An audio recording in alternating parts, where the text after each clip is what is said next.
晋安侯府的老侯爷有个放在心尖上的外室，当年为了给外室求个平妻的名分，他不惜大闹侯府，将家丑闹得人尽皆知，结果被家族出面压制，最终只能抛下发妻和一双儿女，负气出走。若干年后，老侯爷竟主动提出要回来。我的好夫君宽怀大度，我的好妹妹不计前嫌，唯有我这个做儿媳妇的心疼婆母多年隐忍的付出，终究是为了狗。既然人人都自诩高尚，我又如何忍心拆台？我倒要看看，当真正危及自身利益时，这层圣人的皮囊，他们还能不能披得住？我刚一下马车，管家就快步迎上来：“少夫人，您可回来了？您快去看看吧，家里出事了。”我略蹙了蹙眉，我不过回娘家半日，家里能出什么事？长话短说，管家跟着我的脚步往里走，一边压低声音禀报：“是老侯爷差人送信来了，说要带着外头的夫人和少爷小姐回来。”老夫人动了大怒，连晚膳都没用。我脚步一顿，直觉哪里不太对劲。夫君和二妹妹呢？管家脸色越发诡异，都在老夫人的屋子里。我走进婆母的屋子，才明白管家为何神色异常。我的丈夫赵瑾和小姑子赵嫣然确实都陪在婆母身边，可这陪伴反倒不如不在。此时的婆母正靠在自己陪嫁嬷嬷怀里，眼睛早已哭红。赵瑾坐在下手，一脸无奈。赵嫣然虽站在母亲身边，表情却淡淡的。见我回来，婆母像是终于抓住了救命稻草。婉婉，我快步走过去，一把握住她的手。母亲，这是怎么了？婆母没说话，赵瑾却轻叹一口气。父亲差人送信，说想要回侯府与我们团聚，你说这不是好事吗？母亲却气成这样，我实在不知如何是好了。你快劝劝他。对于晋安侯府上一辈的事，我比赵瑾更清楚。婆母刚要开口，我轻轻捏了捏她的手。婆母看了看我，把话咽了回去。我不动声色地瞟了他们兄妹一眼。母亲一时心血难平，歇2日便好了。这是咱们府上的大事，说到底还是要听夫君的。赵瑾总算听到句顺耳的话，大道理立刻源源不断冒了出来。要说当年的事，父亲确实做得不对，但都过去这么多年了，咱们何必还抓着不放？世上无不是的父母，他再如何也是我和嫣然的亲生父亲，我还能不认他不成？再说我已入仕途，一举一动不知有多少双眼睛盯着，要是真被御史言官参个忤逆不孝，我这前程岂不是毁了？眼见婆母的眼泪又流了下来，赵瑾赶紧把话题转到赵嫣然身上。母亲，您是最疼二妹妹的，您想想，二妹妹的婚事是祖父在世时就定好的，是与咱们家有世交的体面人家。过2年二妹妹就要大婚了，到时候没有父亲坐镇，她将来在婆家如何能抬起头？母亲，您不过是怪父亲偏宠外室，何至于闹到老死不相往来的地步？婆母脸上已彻底没了血色，我连忙上前一步，挡住她的视线。赵嫣然站在母亲身后，我看不到她的表情，却能想象出她眼底的冷漠。母亲，我觉得哥哥说的没错，得饶人处且饶人。我在他们看不见的角度扬了扬嘴角，好一对狼心狗肺的小王八蛋。如今连赵嫣然都发表了高见，可婆母已经连反驳的力气都没有了。事发突然，母亲一时半刻怕是难以接受。我适时开口，今日便先到这里吧，我留下来伺候母亲就寝，夫君和二妹妹早些去休息。我轻抚着婆母的后背，劝走了赵家兄妹。婆母此刻除了对一双子女心灰意冷，更觉得对不起我。当年她向我母亲开口求娶时，曾承诺侯府的丑事绝不会连累到我，没想到成婚才2年，外头的恶鬼就缠了上来。我柔声宽慰了她许久，好不容易才把人哄睡。离了婆母的院子，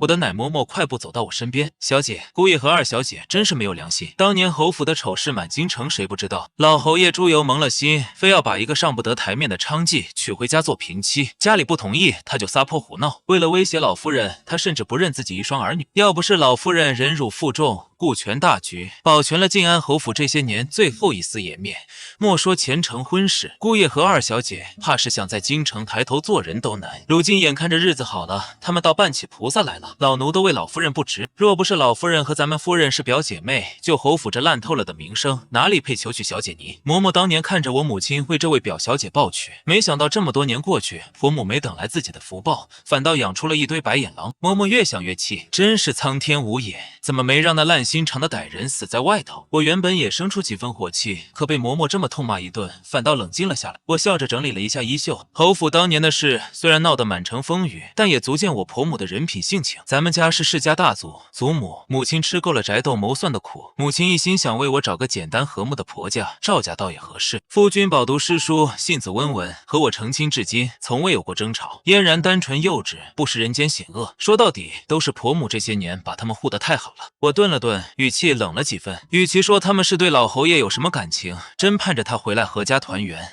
我倒觉得他们是怕与父亲产生矛盾，把当年的丑事再闹一遍。他们兄妹这套体面的说辞，归根结底不过是想牺牲婆母，换个表面的家和万事兴。一对被母亲保护得太好的小雏鸟，叫唤的倒是比谁都响亮罢了。此时婆母不好出面，只能我亲自出手解决。我当年答应嫁入赵家，就想到了会有这么一日。婆母不曾教导他们的道理，就让我来代劳吧，也算不得什么大事，不过是巴掌没抽到自己脸上，不知道疼而已。我回到卧房时，赵景正在等我，怎么还没睡？他走上前，温柔地帮我解下大仆。你不回来，我哪里睡得着？母亲可好些了？我扬了扬嘴角，觉得他也不是无药可救。夫君当真想让父亲带着外头的夫人与一双儿女回来吗？赵景给我倒茶的手顿了一下，片刻后把一杯温热的安神茶送到我手里。这里是晋安侯府，父亲才是这府邸的主人。我劝母亲大度些，也是为了他好。这世上哪有妻子不让丈夫回家的道理？我没有与他讨论那些大道理，笑着换了个角度。夫君说的没错，只是事出必有因。当年的事，我虽年轻，但也听过几句风言风语。父亲这些年对侯府的一切不闻不问，连你我大婚他都未曾露面，为何此时突然提出想要回来呢？赵景愣了一下，显然从未想过这些。我温柔地拉住他的手，往卧房走。夫君，如今你仕途顺遂，前程不可限量。二妹妹过2年也要嫁入中里伯府，日子蒸蒸日上。倒是父亲在外头恐怕不甚如意，不然何必回头？我说句小人之心的话，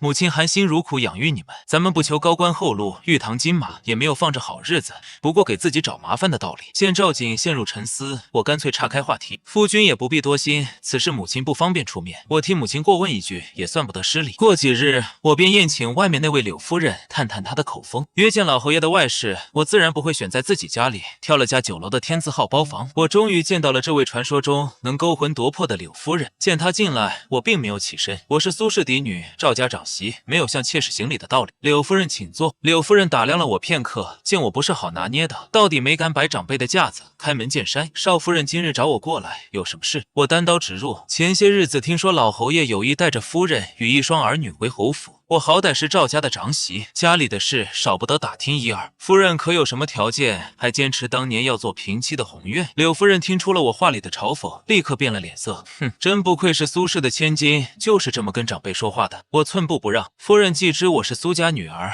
便不该在我面前托大。我若是真动用了娘家势力，夫人能不能回侯府另说，日后在京城还能不能立足都是未知。柳夫人噎了一下，无法反驳，只能使劲白了我一眼。侯爷要回自己家，这不是天经地义的吗？至于我嘛，也没什么条件。这么多年我也想通了，只要府里的老钱婆不找事，我也只能等着。只一条，我的儿女必须要被认作嫡出。见我微笑不语，他又赶紧补充：我听说苏家子弟个个才华横溢，苏家的族学比国子监还要好。你如今既然是赵家的媳妇，自家的事肯定是要出力的。把我儿子送进你家族学，请最好的先生教导。三儿可是侯爷的宝贝，你要是得罪了他，不管你的娘家是谁，保证没你好果子吃。这回我没忍住，直接笑出了声。柳夫人不乐意了，你笑什么？我懒得与愚蠢人浪费时间，起身告辞。夫人的要求我听明白了，事关重大，我也不好一个人做主，待我回府同母亲和夫君商议一下，再给夫人答复。柳夫人见我没有激烈反对，也品出几分滋味，连忙上前拉拢：少夫人，不是我挑拨离间，咱们做儿媳妇的都不容易，你好好给三儿办入学的事，我们母子承你的情，等我们回了侯府，你也多几个帮手不是？毕竟论起在侯爷跟前的脸面，你婆母可是连我的丫鬟都不如呢。我回到家中，将他的话毫无隐瞒地转述给了婆母。不出意外，婆母又是一番气闷。不过今日赵家兄妹都不在，好歹没人火上浇油。我笑着给婆母倒茶，眼见着咱们家日子好了，夫君有好前程，二妹妹婚事也顺遂，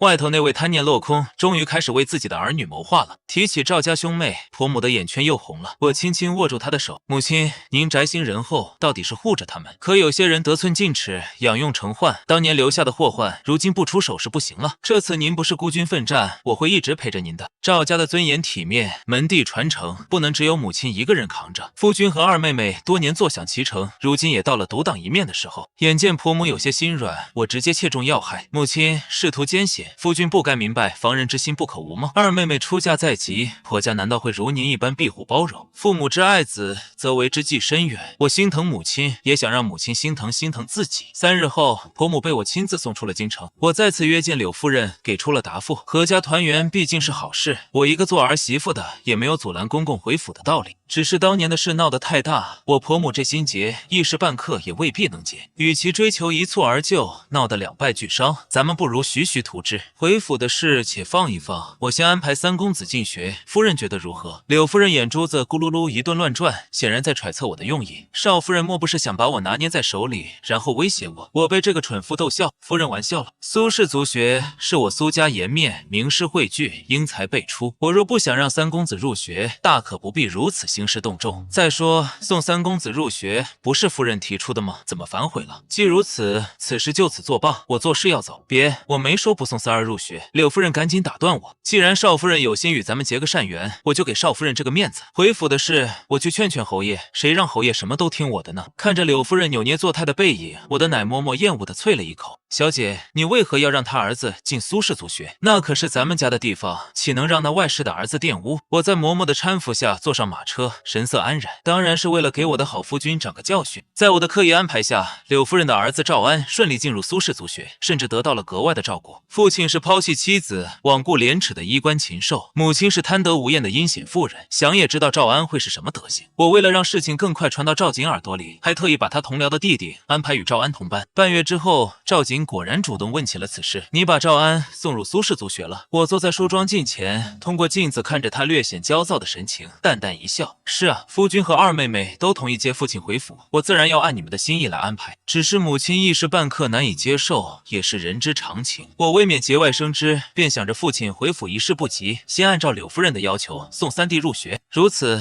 咱们两头先缓和关系，只要彼此有走动，之后回府也顺理成章。赵瑾无法反驳我的话，但明显心情不佳。我今日听同僚提起，赵安于学业上颇为懈怠，他不仅逃课作弊，甚至还想引着同窗去喝花酒、逛赌场，真是给赵家丢人。我嘲讽地勾了勾唇角，这才哪到哪？三弟年少顽皮些，也是情有可原。这些年他承欢父亲膝下，父亲对他难免溺爱几分。他又是老来子，夫君与二妹妹又不能侍奉父亲跟前，可不是全靠他尽孝吗？赵瑾的表情彻底冷了下来。是我与二妹妹不想侍奉他吗？分明是他自己弃我们于不顾。我没有回话，将一个不通庶务、只知贤良的大家闺秀扮演的恰到好处，心里却冷笑着嘲讽。他也知道是父亲抛弃妻子，倒行逆施。眼见赵瑾的火气还不够，我继续煽风点火。三弟的学业不精倒还在其次，这孩子的心思怕是不太正。我也听到了一些风声，他到处跟人说自己将来要继承世子之位，还说以后整个晋安侯府都是他的，谁也没资格跟他争抢。赵瑾冷笑一声，他一个外室所出，连正经的名分都不算，争的哪门子世子之位？我一边梳头，一边漫不经心地道：夫君当真不知吗？父亲之前提出回府，其中一个条件就是要把三弟和四妹妹认在母亲名下，算作嫡出。赵瑾猛地转头看向我，他要回府，居然还提了条件。我一脸无辜的点头：是啊，柳夫人向我转述了父亲的话，大意与夫君之前说的相似。夫君已经入朝为官，名声甚为重要，万万不能被扣上不孝的罪名。二妹妹成婚在即，娘家是否有父亲坐镇，也关乎她在婆家的处境。夫君与父亲事小到一处，我还以为你早就知道父亲的条件呢。赵瑾的脸都绿了，与老侯爷想到一块，这种话怎么听也不像是在夸他。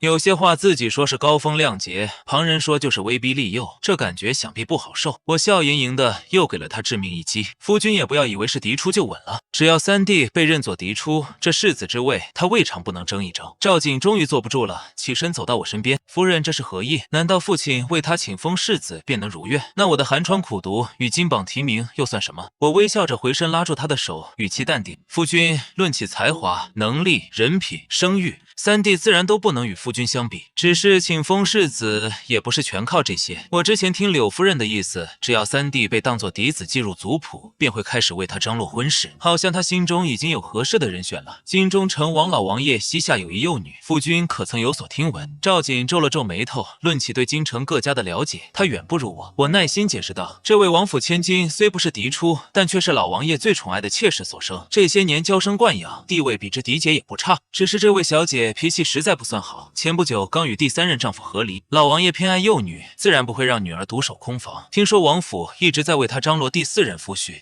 但要求却丝毫没有降低。寻常门户的公子根本入不了老王爷的眼。这位小姐年长3弟4岁，年龄上也勉强相当。你想想，若是3弟有了侯府嫡子的身份，可不是刚好与之相配？甭管3弟自己是不是心甘情愿，这好处可是实打实的。之后他有了王爷岳丈撑腰，想与夫君争一争世子之位，这鹿死谁手，当真未可知。我语气轻松的补充，不过这些倒也不重要。夫君和2妹妹想接父亲回府，图的是阖家团圆，自然不会计较这些。就算不承袭世子之位，凭夫君的能力，也迟早闯出一番成就。我这马屁还没拍完，赵锦就冷着脸走了出去。我的奶嬷嬷忍俊不禁，赶紧走到我身边，小姐你可真厉害。我冷笑一声，涉及到自身利益，倒是不装圣人了。奶嬷嬷忍不住追问，小姐，赵安那头需不需要再做些安排？我略一摆手，不用，把咱们的人撤了，把他交给赵锦自己处理。奶嬷嬷顺着我的意思点点头，小姐，老侯爷回府之事应该就此作罢了吧？我佩戴发簪的手顿了一下，倒也没有，我还想借此良机解除嫣然与钟离伯府的婚约。奶嬷嬷险些惊叫出声，什么？那可是老太爷在世时定下的婚事。我不屑地扬了扬嘴角，没错，是老太爷定下的，但又不是什么好婚事。那萧寒就是个肤浅浪荡的纨绔子弟，除了有个伯爵府的出身，一无是处。我瞧着他与赵雨柔十分相配，默默感叹，赵家能娶到我们小姐，真是祖上积德。因着赵安的入学，柳夫人俨然已经把我当成了自己人，每次见到我都眉开眼笑，甚至无意识把对男人的那套手段用在我身上。少夫人放心，我最近没少在侯爷面前为你美言，等我们回了侯府，肯定与你更加亲近。到时候我教你些讨好男人的手段，保准让你把大少爷拿捏得死死的。我挑眉不语，这柳夫人说话还挺露骨，我何时沦落到需要同她这个青楼出身的外室学习讨好男人的手段了？我没接她的话，而是笑着递出一张请柬，都是自家人，夫人说这些就见外了。这是花昭郡主府赏雪宴的请柬，每年京城的第1场雪后，郡主府都会举办一场宴会，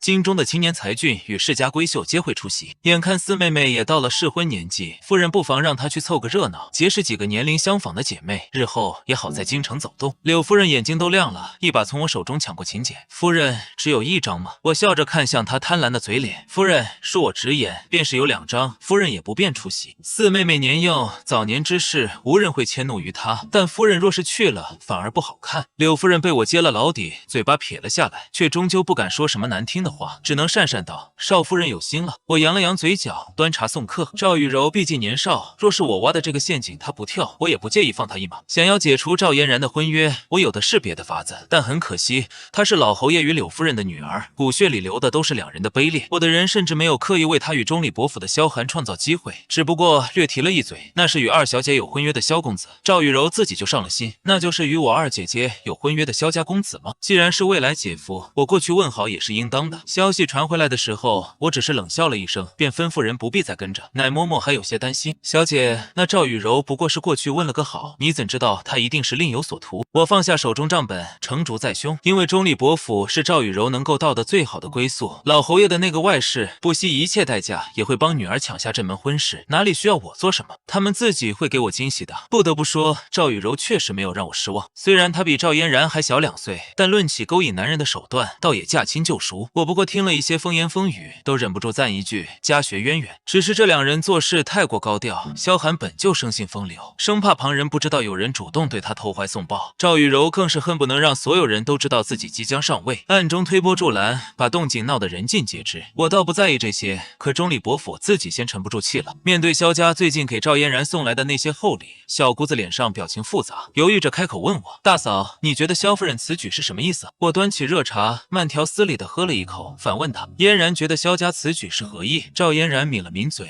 有些难以启齿。我也听说最近萧公子与4妹妹走得很近，还听说他们已经私定终身。她顿了顿，语气里带着不甘。可是这婚事分明是祖父在世时为我定下的，我才是赵家嫡女啊！我轻叹一口气，摇了摇头：“嫣然莫要任性，父亲已经说了，待他回府之时，会把3弟和4妹妹都认在母亲名下，到时候4妹妹与你一样，皆是侯府嫡出。萧家只说要娶赵家嫡女，并未指明是哪一个。日后这样的话，在外可莫要提起，免得让人笑话咱们家宅不和。赵嫣然脸都涨红了，拔高了声音：“凭什么？”我露出几分诧异的神情。不是嫣然亲口说的吗？咱们都是一家人，外头的三弟和四妹妹也是父亲的血脉，大家都是骨肉之亲。四妹妹这些年在外头没有一个好出身，不知受了多少委屈。如今回到咱们家，少不得嫣然要多让着她些。你是姐姐，理应更懂事明理，这样父亲才会疼爱你。赵嫣然年纪尚轻，哪里受过这委屈，眼眶瞬间就红了。父亲让我母亲吃了那么多年的苦，害我和哥哥沦为笑柄，现在还要我让着他的私生女，让我成全了他与萧家公子吗？我面对着他的顶撞也不恼火，只继续温声哄着：“嫣然，你与夫君都赞成父亲带着外面的夫人和弟妹回府，那你便该知道父亲多年间的心思到底在谁身上。之后莫说是夫君与你，便是母亲也要让3分给柳夫人。所谓阖家团圆，总要有人忍让妥协，这些你之前难道从未想过吗？”赵嫣然哪里经得住这般刺激，想说的话还没说出口，眼泪先噼里啪啦掉了下来。我也不好真伤了这小姑娘，只能暂时服软。是我话说重了，委屈你了。不过外头的传言你也不要当真，也许四妹妹只是把萧公子当成未来姐夫呢。毕竟她现在还不算赵家子女，便是萧公子自己愿意，萧家也不会同意的。这话不说还好，一说赵嫣然哭得更伤心了。我一边把她揽进怀里，一边在心里感叹，真不是我会做戏，实在是这小姑娘太好拿捏。其实我心里有数，赵嫣然对萧寒谈不上有多少感情，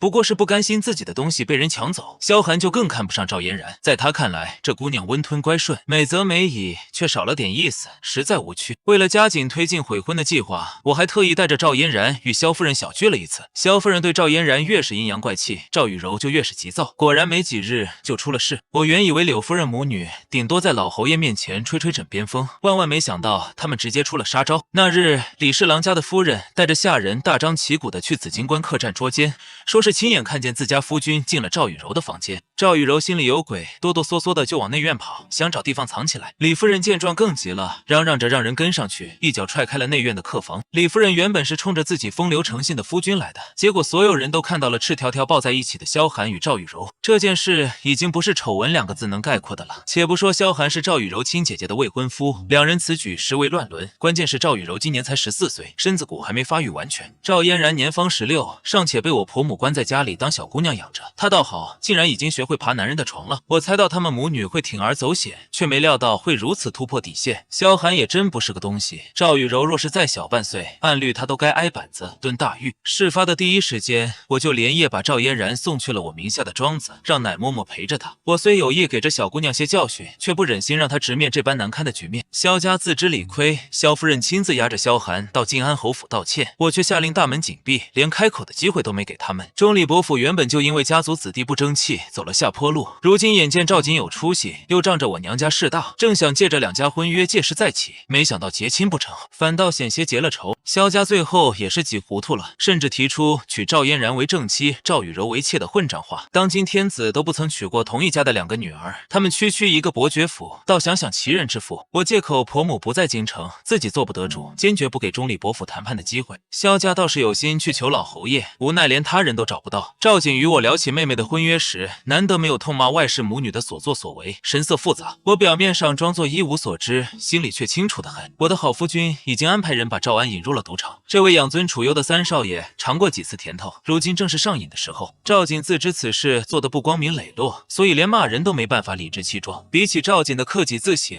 我下黑手就坦荡多了。我不光要搅黄萧家的婚事，还要让老侯爷彻底翻不了身。老侯爷的去处我一清二楚，不过是在醉月阁区娘姑娘的卧房里而已。那位柳夫人一直自诩是老侯爷的真爱，可在我看来，男人若是能被一个女人的媚态引诱拿捏，自然也能被另一个女人吸引。老侯爷年轻的时候被柳夫人的狐媚手段迷住，现在眼看着对方人老珠黄，再爱上年轻貌美的真娘，也不足为奇。所谓红袖添香，不过是撞上一个软绵绵的身子，就能让人酥了骨头。我安排九娘的手段过于简单粗暴，一度引来了奶嬷嬷的担心。小姐，那老侯爷若是想找青楼女子，何必等到今日？我对嬷嬷的担忧不屑一顾，你未免太小看他们了。青楼姑娘要对一个男子用上手段，要么图利，要么图名。那老侯爷这些年钱袋子都被柳夫人把着，哪里还有钱在风月场一掷千金？若要说贪图对方能给自己一个好归宿，就更是无稽之谈。被旁人家的男子赎回去，好歹过了名路，能得个妾室的名分，跟着老侯爷算什么？柳夫人自己还是外室呢，谁猪油蒙了心要在他手底下讨生活？若不是这次我银子给的实在丰厚，九娘姑娘那种级别是看都懒得看老侯爷一眼的。我冷笑道：女人争风吃醋是男人最膨胀的幻觉，可她都这把年纪了，还做这种美梦，真是可笑。奶嬷嬷被我毫不留情的冷嘲热讽，说得哑口无言。我表面上端着大家闺秀娴雅温婉的做派，背地里却比谁出手都要狠辣。原本还担心赵景心慈手软，不能快刀斩乱麻，没想到被威胁了自身利益后，我的好夫君也有些手段。赌场的人向赵安讨债，甚至都闹到了苏氏族学当中。族学先生气得不轻，当即把赵安除名，永不再录。可怜老侯爷此时正沉迷温柔乡，连自己儿子被追债、被学堂开除都不知道。失踪的丈夫、被追债的儿子、毁了名节的女儿，柳夫人以为自己快要得偿所愿的时候，我已经给了她致命一击。我已经安排人去接婆母回京了，在她重新回到侯府之前，我不会给敌人任何开口的机会。秦娘姑娘一剂猛药灌下去，老侯爷第2日就站不起来了，中风瘫痪。柳夫人看着被抬回家的老侯爷，彻底崩溃了。走投无路之下，她当即就要带着一双儿女大闹侯府。她自觉与我有些往来，默认我已经答应接他们一家回府。就在她哭天抢地敲响侯府大门时，我婆母恰好带着赵氏族老一道回京了。老侯爷这些年的所作所为，早已让赵氏全族跟着丢人现眼。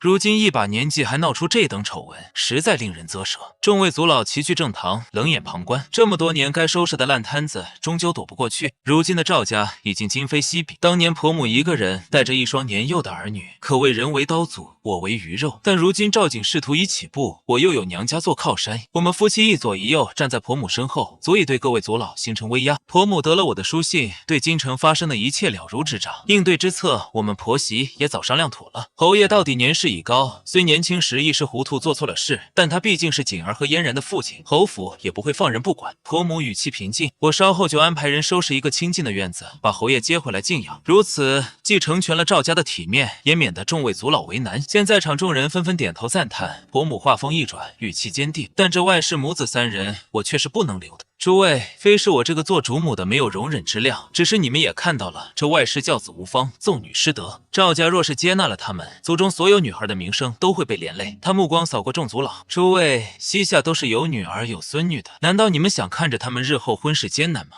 我站在婆母身后暗自发笑，她也习得了谈判的精髓。比起当初面对儿女时的痛苦无力，现在的她学会了引导对方直面自身利益受损。果然，族老们神色都严肃起来。他们不在乎外室入府会给我们一家带来多少麻烦，但若是赵雨柔的名声连累到自家女儿，却是万万不能容忍的。他们容不下柳夫人母子赵景和赵嫣然，自然也不会接受。毕竟这兄妹俩是一丘之貉，一个被学堂开除，还欠下赌场高利贷；一个毁了名节，对家族毫无价值。与其为了这堆不成器的东西得罪前途无量的赵景，不如早做切割，还能卖个人情。众位族老商议片刻，最终决定快刀斩乱麻。赵氏将赵安与赵雨柔彻底除名，不承认他们是赵家子孙。至于那个外室，更是提都没提。家族还将出面解除与中里伯府的婚事，即便日后萧家碍于名声娶了赵雨柔，也与晋安侯府无关。老侯爷这些年名下的所有财产尽数收归侯府，外室名下已有的便不做计较，免得外人说赵家对他们赶尽杀绝。当日我与赵瑾亲自带着人接回了已经中风瘫痪的老侯爷。面对歇斯底里的柳夫人，我终于不再演戏。柳夫人，你狗仗人势欺辱我婆母的日子已经一去不复返了。我的语气平淡，却带着不容置疑的冷意。日后晋安侯府由我当家，我可不如我婆母心善。你若是做了什么让我不高兴的事，我有的是法子让你一家生不如死。我微微轻身，看着他惨白的脸，轻笑一声。我说到做到，夫人可不要轻易尝试哦。柳夫人如遭雷击，终于明白自己早已落入我布下的陷阱，瘫坐在地上，